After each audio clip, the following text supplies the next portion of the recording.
Hi, I am Khemraj sir and you are welcome to my YouTube channel Learn with Khemraj sir. So तुम्ही जर माझ्या चॅनलवरती नवीन असाल तर प्लीज चॅनलला सबस्क्राईब करा आणि बेल बटनला प्रेस करा म्हणजे अपकमिंग व्हिडिओचे नोटिफिकेशन तुम्हाला येत राहतील. So let us start. Next figure of speech is number 18 आयरनी. अन्योक्ती अलंकार. अन्योक्ती अलंकार किंवा त्याला उपरोधाभास असे देखील म्हटलं जाते. उपरोध. उपरोध म्हणजे एखाद्याची टिंगल करतो आपण, उपरोध करतो, एखाद्याला चिडवतो आपण. तर अशा प्रकारचं जे बोलणं असते ते असते आयरनीमध्ये. अन्योक्ती अलंकार त्याला म्हणतो आपण. या अलंकाराचा वापर निंदात्मक, कुणाची निंदा करायची असेल करतात ना लोक, ती निंदा करत असताना त्याच्यामध्ये जे उपरोधिक वाक्य बोलले जातात तिथे फिगर ऑफ स्पीच असतो. कोणता कोणता आयरनी. उपरोधिक कथनामध्ये याचा वापर करतात. बोलणाराने बोललेले वाक्य आणि त्या वाक्याचा वास्तविक अर्थ यात विसंगती असते. म्हणजे बोलणारा जो बोलला त्या बोललेल्या वाक्याचा अर्थ आणि त्याचा वास्तविक त्या शब्दाचा, त्या वाक्याचा ऍक्च्युअल अर्थ वेगवेगळा असते. म्हणजेच काय की तो वाक्य त्यांनी वेगळ्या अर्थाने बोललेला असतो, नाही का. लोक म्हणतात नाही का, हो लखपती आहे आपल्या घरचा म्हणतात ना.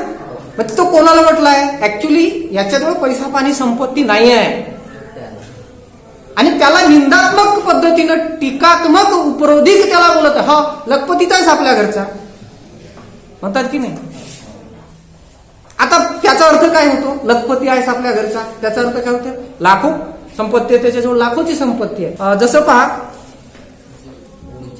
उड़ जाएगा एक दिन पंछी रहेगा पिंजरा खाली. एक कव्वाली आहे. उड़ जाएगा एक दिन पंछी रहेगा पिंजरा खाली. एक दिवस या पिंजऱ्यातून पक्षी उडून जाईल आणि पक्षी उडून गेला तर तो पिंजरा रिकामा. पण याचा दुसरा अर्थ काय आहे? कोणत्या अर्थाने हे म्हटलेलं आहे? ही लाईन ह्या कव्वालीमध्ये मानवाला उद्देशून म्हटलेलं आहे. काय उद्देश, काय म्हटलं सांगा? आपले शरीर हा एक पिंजरा आहे आणि या पिंजऱ्यामध्ये जे प्राण आहे, जो जीव आहे आपला, तो म्हणजे पक्षी आहे. तो उड़ जाएगा एक दिन पंछी रहेगा पिंजरा खाली. तो पिंजरा तो फेक देते फिर बाद में आपण. म्हणून तर आपल्याला गाडून टाकतात ना, मेल्यानंतर जाळून टाकतात. त्याला कोण ठेवत नाही. अरे पोपटच नाही घरामध्ये तर पिंजरा लटकून ठेवणार का दारात? मग जीवच नाही आपल्या शरीरामध्ये तर त्याला काय दरवाजामध्ये उभा करून ठेवतील मसाला घालून? अखेर त्या कार्टीने तोंड काळे केलेच. वाक्यप्रयोग ऐकला असेल गावामध्ये. त्या अमक्याच्या पोरीनं काळं तोंड केलं. आता काळं तोंड करणे म्हणजे चेहऱ्याला काळा रंग लावणे होईल की नाही असं. पण या अर्थाने ते वाक्य बोलले जात नाही. ते वाक्य बोललेले आहे वेगळ्या अर्थाने. तिने काहीतरी गडबड घोटाळा केला, पळून गेली वगैरे वगैरे. आणि म्हणून समाज अशा मुलीला निंदात्मक, उपरोधात्मक बोलताना काय म्हणतो? केले काळे तोंड, आहे की नाही. एक्झाम्पल्स इंग्लिश मध्ये बघू आपण. Thank you for defeating me. Thank you for defeating me. आता मला सांगा, डिफीट म्हणजे पराभव करणे, पराभूत करणे. दोन व्यक्ती शर्यतीमध्ये आहेत, ए आणि बी. एने बीचा पराभव केला आणि बी म्हणतो एला थँक्यू फॉर डिफिटिंग मी. मला पराभूत केल्याबद्दल धन्यवाद. तुमच्या मैत्रिणीनं तुमच्या नोटबुकचा पान फाडला, चांगली केलीच फाड दिसतं म्हणता की नाही तुम्ही? I am the happiest person in the world. I am the happiest person in the world. जगी सर्व सुखी असा कोण आहे? विचारे मना तुची शोधून पाहे. सांगा बरं, कोण आहे जगामध्ये असा सर्व सुखी, सर्व सुख संपन्न? आहे का कोणी असा जगात? कोणीच नाही. I am the happiest person in the world as I am single living lonely. मला सांगा, जो व्यक्ती एकटाच राहून राहिलाय ना बायको ना पोरगा ना माय ना बाप नाही, कोणी नाही, एकटाच राहतोय. आणि तो म्हणतो मी जगातला सर्वात सुखी व्यक्ती आहे. शक्य आहे काय? पण त्याने तसं म्हटलं तर तिथे उपरोधिक बोलणं आहे आणि त्या ठिकाणी फिगर ऑफ स्पीच आहे आयरनी. Okay, next third example. He was so intelligent that he could not get any job. He was so intelligent that he could not get any job. Job म्हणजे नोकरी, इंटेलिजंट म्हणजे हुशार. आता हुशार मुलाला नोकरी मिळते की नाही? मिळते ना. पण इथं म्हटलं आहे की he was so intelligent that he could not get any job. तो इतका हुशार आहे की त्याला नोकरी मिळू शकली नाही. तर अशा ठिकाणी आयरनी फिगर ऑफ स्पीच असते. Opposite ideas are ridiculously use. Ridiculously म्हणजे त्या ठिकाणी त्याचा उपरोध त्या ठिकाणी केलेला असतो. Next figure of speech number 19 and that is transferred epithet. Transferred epithet यातले काही अलंकार, काही फिगर ऑफ स्पीच हे तुमच्या सिलेबस मध्ये नाही आहे, 8वीच्या 9वीच्या किंवा 10वीच्या. पण तरी पण मी तुम्हाला पूर्ण सांगत आहे यासाठी की पुढे चालून तुम्हाला ते उपयोगाचे पडतील. तर एपिथेट म्हणजे विशेषण, एपिथेट म्हणजे ऍडजेक्टिव्ह. एपिथेटचा अर्थ ऍडजेक्टिव्ह. आणि व्यक्तिवाचक नामासाठी वापरले जाणारे विशेषण हे दुसऱ्या नामासाठी बदलून वापरलेले असते. अवघे गरजे पंढरपूर चालला नामाचा गजर. गरजे म्हणजे गोंगाट सुरू आहे, आवाज सुरू आहे, आणि तो कुठे? पंढरपुरामध्ये. त्या ठिकाणी गाव गरजत नाहीये, लोक गरजत आहेत, लोकांचा आवाज होत आहे. मग लोक आवाज करत आहेत, हे लोकांसाठी वापरलेले शब्द त्या ठिकाणी पंढरपूर या गावासाठी वापरले, म्हणजे ट्रान्सफर्ड एपिथेट झालं त्या ठिकाणी. पंढरपूर हे गाव गरजत नसून भाविकांच्या हरिनामाचा गजर त्या ठिकाणी सुरू आहे. तर इंग्लिशमध्ये एक्झाम्पल पहा. The old lady looked down the lonely road. आता मला सांगा की या ठिकाणी लेडी लोनली आहे की रोड लोनली आहे? एकटा कोण आहे त्या रस्त्यावर? रस्ता एकटा आहे की ती बाई एकटी आहे? बाई एकटी आहे की नाही? तिथे आणखी दुसऱ्या बाया आल्या तर एकटी बाई म्हणणार नाही आपण. मग लोनली लेडी असं म्हणण्याऐवजी लोनली हा जो ऍडजेक्टिव्ह आहे तो कोणाला तिकडे गेला? रोडला गेला. तर एपिथेट बदलला तिकडे. हा, तर तिथे ट्रान्सफर्ड एपिथेट आहे. इथे लेडी लोनली आहे, रोड नव्हे. Next example. I am living in this darken world. या अंधारमय जगात मी राहत आहे. तर मला सांगा, अंधार जगात आहे की अंधार माझ्या जीवनात आहे? माझ्या जीवनात अंधार आहे, माझ्या मागे काहीतरी बला सुरू आहे, माझं जीवन संकटात आहे आणि माझं जीवन संकटात आहे आणि मी जगाला मी अंधारमय आहे असं मी म्हणत आहे. व्यक्तीचे जीवन हे अंधकारमय असते, जग नव्हे. जग अंधकारमय नाही आहे, त्या व्यक्तीचे जीवन अंधकारमय आहे. ट्रान्सफर एपिथेट निर्माण झाला. The adjective is transfer to another nouns. दुसऱ्या नाउन कडे ऍडजेक्टिव्ह ट्रान्सफर केलेला आहे. तर transferred epithet figure of speech त्या ठिकाणी झालेला आहे. पुढचा number 20 figure of speech synecdoche. Synecdoche म्हणजे उपलक्षण अलंकार. उपलक्षण थोडस राहिलंय. एका वस्तूच्या भागाचा उल्लेख त्या संपूर्ण वस्तूसाठी केला जातो. एखाद्या वस्तूच्या एका भागाचा उल्लेख त्या संपूर्ण वस्तूसाठी केला जातो. एखाद्या गावातले 5-10 लोक वाईट वागत असतील, ते त्या गावाचा भाग झाले आहे की नाही? गावामध्ये 1000 लोक असतील, त्या 1000पैकी 5 लोक हे त्या गावाचा भाग झाले. आता ते 5 लोक वाईट वागतात म्हणून दुसरा व्यक्ती, एखादा बाहेरगावचा दुसरा काय म्हणतो? सारा गाव बदमाश आहे म्हणतो की नाही? आपल्या क्षेत्राचा एक आमदार आपले काम करत नाही, तो एक आमदार सरकारचा भाग आहे ना, आपण दोष सरकारला देतो. हे सरकारच तसं आहे, काही कामाचं नाही आहे. आपण आलं लक्षात? सिनोक्डक्टिव्ह फिगर ऑफ स्पीच असा असतो. इथे वस्तूच्या एका भागाचा उल्लेख त्या संपूर्ण वस्तूच्या उल्लेखासाठी केला जातो. जसं example, India on the cricket match. India on म्हणजे जिंकली. India on the cricket match. भारताने क्रिकेटची मॅच जिंकली. क्रिकेटची मॅच भारतानं जिंकली म्हटलंय. भारतानं जिंकली की भारताच्या टीमनं जिंकली? भारताच्या टीमने जिंकली ना. त्या टीमने जिंकली की आपण म्हणतो भारताने जिंकली. Isn't it? 100% असा होतो. इथे इंडियाचा उल्लेख हा इंडियन टीमसाठी केलेला आहे. Example number 2. India got freedom on 15th August. All of you know India got freedom on 15th August. 15 ऑगस्टला भारताला स्वातंत्र्य मिळाले, माहिती आहे सर्वांना. आता इथे 100% फिगर ऑफ स्पीच कसं आहे सांगा. हा, yes, you are right. Freedom कोणाला मिळाले? स्वातंत्र्य कोणाला मिळाले? लोकांना मिळाले. आणि लोकांना स्वातंत्र्य मिळाले म्हणून देश स्वतंत्र झाला. Is it? So there is 100% figure of speech.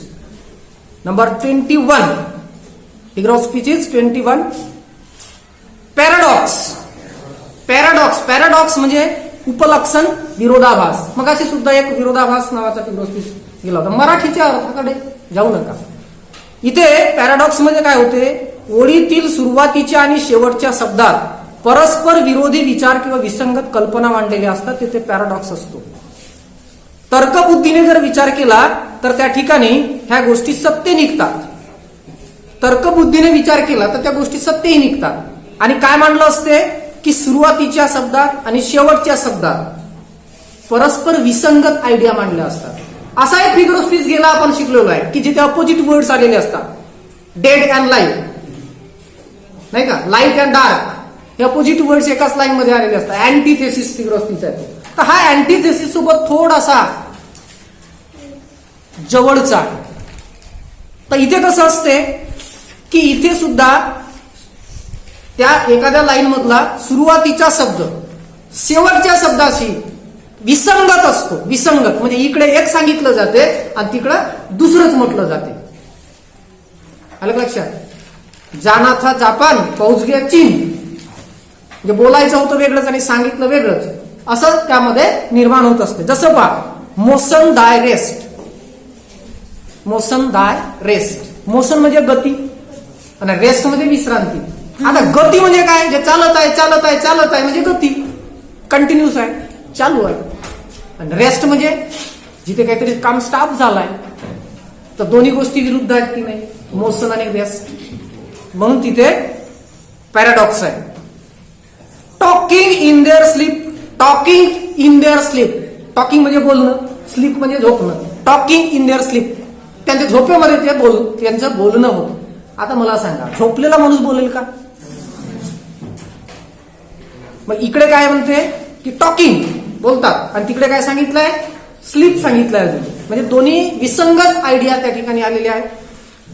Next number, a child is a father of man. A child is a father of man. Child आणि फादर दोन्ही विसंगत आहेत की नाही? Here the two contrasting actions are used in a line. एकाच action मध्ये contrasting actions मांडलेले आहेत. Number 22 epigram. एपिग्राम म्हणजे काव्यमय चुटकुला. आपण चुटकुले म्हणतो. एक 2 लाईनचे, 3 लाईनचे, 4 लाईनचे आपण चुटकुले सांगतो. विनोद, विनोद, जोक, नाही का? तर असे एखाद्या म्हणजे कवितेत त्या लाईन मध्ये विनोद निर्माण होत असेल तर तिथे एपिग्राम फिगर ऑफ स्पीच असतो. एपिग्राम पहा काय असते. जसं पहा, बाळाचे पाय पाळण्यात दिसतात. बाळाचे पाय पाळण्यात दिसतात. बाळ पाळण्यात झोपलाय तर त्या पाळण्यात त्याचे पाय दिसतीलच ना. दिसतीलच ना. हसण्यासारखी गोष्ट आहे की नाही? हर कुत्ते के भी दिन होते हैं. हर कुत्ते के भी अपने दिन होते हैं. हर कुत्ते के भी अपने दिन होते हैं. एक्झाम्पल्स इंग्लिश मध्ये, a child is a father of man. मग असंच वाक्य घेतलेलं आहे. A child is a father of man. त्याच्यानंतर every dog has its days. Every dog has its days. कुत्र्याचे कुठे दिवस असतात? आहे की नाही? हे फ्रेज आहे, फ्रेज आहे किंवा प्रोवर्ब आहे. 4 दिवस सासूचे, 4 दिवस सुनेचे असं सुद्धा आपण म्हणतो. आहे की नाही? Here the message is conveyed in humorous way. जे सांगायचं आहे, जो मेसेज आहे तो ह्युमरसली म्हणजे विनोदात्मक रीतीने त्या ठिकाणी सांगितलेला आहे. 23 मेटॉनॉमी. मेटॉनॉमी म्हणजे काय, तर ज्या फिगर ऑफ स्पीच मध्ये एक वर्ड लक्षात घ्या संपूर्ण क्लास किंवा कॅटेगरीसाठी वापरला असतो. एखाद्या वस्तूचा प्रत्यक्ष उल्लेख न करता तिच्याशी संबंधित दुसऱ्याच वस्तूचा उल्लेख केला जातो. त्या ठिकाणी मेटॉनॉमी फिगर ऑफ स्पीच असतो. जसं पहा, it is not gold, it is a sword. It is not gold, it is a sword. पहा, it is not gold. Gold म्हणजे सोनं होते आणि स्वार्ड म्हणजे तलवार होते, है की नाही. तर इथं काय विचारलंय, इट इज नॉट गोल्ड, ते सोनं नाही आहे. इज इट अ स्वार्ड, तर ती काय तलवार आहे. इट इज नॉट गोल्ड, गोल्डचा अर्थ इथे आहे वेल्थ, ही संपत्ती नाही आहे, तर मग काय तलवार आहे का. अ child is a father of man, इथे पुन्हा सांगायचं वेगळं आहे. काय सांगायचं आहे की जगातले सर्व मुले आणि जगातले सर्व माणसे, नाही का, हे सांगायचं. It is used for all children and men in the world. ही गोष्ट जगातल्या सर्वच मुलांना आणि वडिलांना लागू आहे. Here a word is use to present a class or a category or theme. Metonymy figure of speech आहे. अँड नंबर 24 रिफ्रेन, ध्रुवपद. तुम्हाला सर्वांना माहिती आहे रिफ्रेन फिगर ऑफ स्पीच, पण कसा निर्माण होतो हे माहित नाही आहे. कोणत्याही गीतामध्ये, पिक्चरचा मराठी हिंदी कोणतंही गीत तुम्ही पहा, पहिल्या 2 लाईन रिपीट होतात का. स्वागत गीत म्हणता तुम्ही, कडवा झाला की वरच्या 2 लाईन रिपीट होतात. त्या वरच्या ज्या 2 लाईन असतात ज्याला डबल म्हणावं लागते त्याला ध्रुवपद म्हणतात. आरती म्हणता तुम्ही, आरतीमध्ये कडवा संपला की वरच्या लाईन 2 त्या रिपीट केल्या जातात, नाही. ओवाळा ओवाळा माझ्या सावळ्या राणा, पाचाही तत्वाच्या ज्योती प्रकाशल्या जाना. तर त्या ठिकाणी रिफ्रेन हा फिगर ऑफ स्पीच आहे, ध्रुवपद. कसं बघा की एखाद्या कविता किंवा गीतामध्ये एखादी ओळ प्रत्येक कडव्याच्या शेवटी पुन्हा पुन्हा येते. इंग्लिशमध्ये पहा, 10वीच्या पोयम मध्ये हे आलेलं आहे रिफ्रेन. लक्षात घ्या, यू स्टार डाईंग स्लोली. या पोयम मध्ये ह्याच लाईन मध्ये यू स्टार डाईंग स्लोली याच्यामध्ये रिफ्रेन आलेला आहे, कारण की ही लाईन त्या कवितेमध्ये पुन्हा पुन्हा आलेली आहे. लाईन वर नाही बरं, लाईन पुन्हा पुन्हा आली आहे. त्याच्यानंतर O God forgive me when I whine. या कवितेमध्ये ही line O God forgive me when I whine ही लाईन पुन्हा पुन्हा आलेली आहे. 8वीच्या बी द बेस्ट कवितेमध्ये बी द बेस्ट ही लाईन पुन्हा आलेली आहे, बघून घ्या. तर तिथे रिफ्रेन फिगर ऑफ स्पीच आहे. ओके. देन लास्ट, माझ्या काढलेल्या या नोट्समध्ये 25 फिगर ऑफ स्पीच आहे. त्यापेक्षाही अधिक फिगर ऑफ स्पीच आहे, परंतु जास्त उपयुक्त असलेले मी या ठिकाणी कलेक्ट केले आणि ही नोट्स तयार केली मी माझ्या शब्दात आणि ती एक्सप्लेन केली. That is consonance. Last one is number 25 consonance. Consonance म्हणजे सुसंवाद. आता याच्यात काय होत असते की एखादी कविता किंवा गीत, शब्दसमूह किंवा वाक्यातील काही शब्दामध्ये सारखेच व्यंजन पुन्हा पुन्हा येते.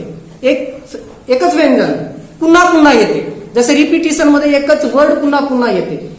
अलिट्रेशन मध्ये सुरुवातीचा ध्वनी अक्षर पुन्हा पुन्हा येते. पण इथे काय होते की शेवटचे व्यंजन, सुरुवातीचे नाही, शेवटचे व्यंजन पुन्हा पुन्हा येतात. बघा, दिल विल प्यार व्यार मैं क्या जानू रे. दिल विल प्यार व्यार, दी रिपीट नाही होत आहे, ल रिपीट होत आहे. दिल विल प्यार, प्यार रिपीट नाही होत, प्यार व्यार र रिपीट झाला, म्हणजे नंतरचा कंजोनन्स त्या ठिकाणी रिपीट होतात. तर अशा ठिकाणी कंजोनन्स हा फिगर ऑफ स्पीच असतो. तर एक्झाम्पल आहे पहा, the black sack with the snack lies in the back of the car. त्या वर्ड्स मध्ये पाहून घ्या तुम्ही, ऍक्ट ऍक्ट ऍक्ट असा साऊंड रिपीट होतो. So consonant sound are repeated within a word or phrase or sentence for poetic effect असं ते आहे. Okay, so friends, we have completed all the figure of speech in this PDF. I hope you might have understood. Thank you.